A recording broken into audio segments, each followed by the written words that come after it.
Hey internet cousins, if you are interested in learning how to make the creamiest body butter, I'm going to show you exactly how to do it. This is my personal batch, so I'm just going to use shea butter. Normally I like to use shea and mango, and as you can see here, the butter is super soft and it just melts and it's just super soft. You can actually just squeeze it between your fingers, as you can see. I like to use the double boil method because it allows me to melt down the butter to get the creamiest finished.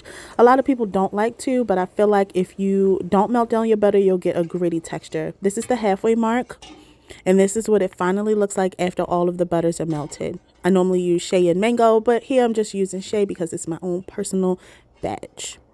Okay, cousins, after you get your butter melted, add jojoba oil, grapeseed oil, and avocado. You can add whatever you want, like coconut, sunflower oil, but these are my go-to. This is the Holy Trilogy. Once you get everything combined and you just want to mix until well combined, and you didn't see here, but I did add some arrowroot powder. It's a starchy consistency that helps absorb some of the oiliness and the viscosity and when you actually use the butter. So add about, I would say about a teaspoon to a tablespoon of arrowroot powder.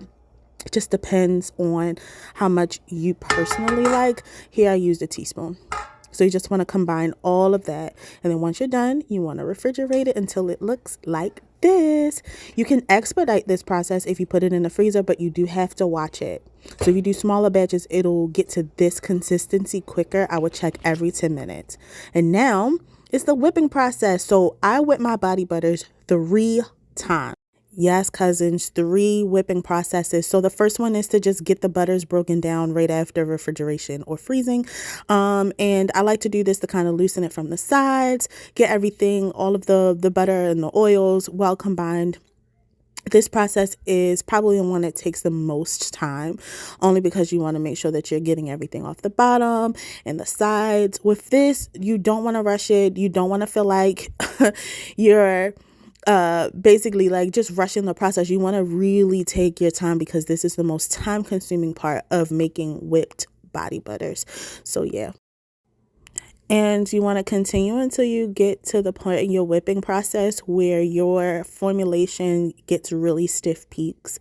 I know a lot of the times we tend to stop the process a little too soon, and so we don't get that super creamy texture, but this is what really does it. You need to aerate that mixture as much as possible, and all that means is just incorporating air into your formulation. Also, with the shea and the mango butter, when you use it, it'll double in size once you're whipping it because it's infused with all of that air.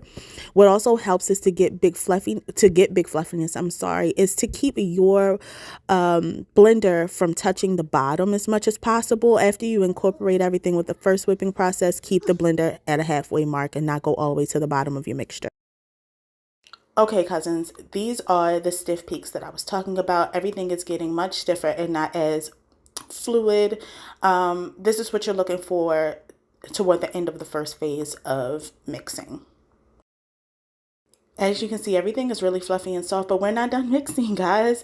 At the end of each phase, you want to go ahead and take your spatula and just combine everything. Even though this is fluffy, it is still pretty firmer than I would like for it to be, and this is not the creamiest texture you can get. So I'm going to wipe off the spatula and we're back at it again with the second whipping process. So here the trick is to aerate again, but in this phase, in the second phase, I'm going to add my essential oil, which is lemon, and I'm also going to add about 2 to 4 tablespoons depending on the size of your batch, some more of a light carrier oil. I like to use the sweet almond oil in this phase, and then we're just going to mix and combine everything. You're going to notice that your formula does loosen a little. However, this is what you're looking for. You want to make sure that you're incorporating the right amount of oil. So if you're in the second phase and you're noticing that you're not getting this type of texture after you add your essential oil, your fragrance oil, mica, and additional oils, you might want to go ahead and add more. Just a little at a time until you get to the consistency that you need to be. But this one is the second phase also works to combine the colorants, to combine any additional oils, fragrance oils, or essential oils to your formulation.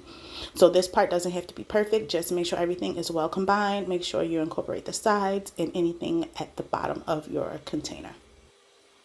This is the end of the second whipping process. Your formulation should look something like this, and then you want to go ahead again with your spatula to scrape the sides and the bottom. As you can see, the texture is super creamy, but there's lumps and bumps, and that's what the third phase is for. So go ahead and scrape the sides and the bottom. Go ahead and just fold all of the oils and colorants into each other to make sure everything is well combined at the end of the second phase. You see all those lumps? That's what the third phase is for. We're going to get rid of those. And we are almost done. I know you guys are tired if you're following this, but it's definitely worth it.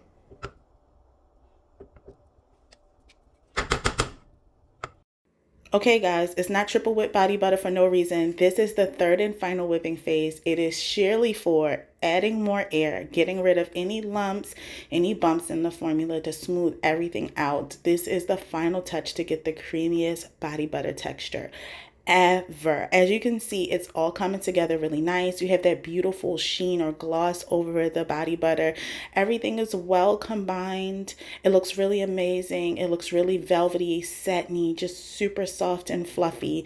So go ahead and continue to incorporate air and whip your formulation until your desired consistency. For me, I like to do this for about anywhere between 5 and 10 minutes, depending on how much I am making, until I am satisfied with the final texture. And ta-da! There you have it, guys. Absolutely amazing and beautiful. I was trying to scoop it into the jar at the same time, but I really needed to stop and admire how fluffy and creamy and soft this lemon body butter is. I actually sell this scent on my website. It's available now in the new collection. So if you guys are interested in getting you some and getting your skin to like the optimal softness, go ahead and shop with me at tabbiesvanity.com, guys. This is what it looks like in a jar. If you want a more in-depth tutorial, please let me know. I'll be happy to share, but just look at this. It melts directly on contact with the skin, like butter. Absolutely amazing. Absolutely amazing.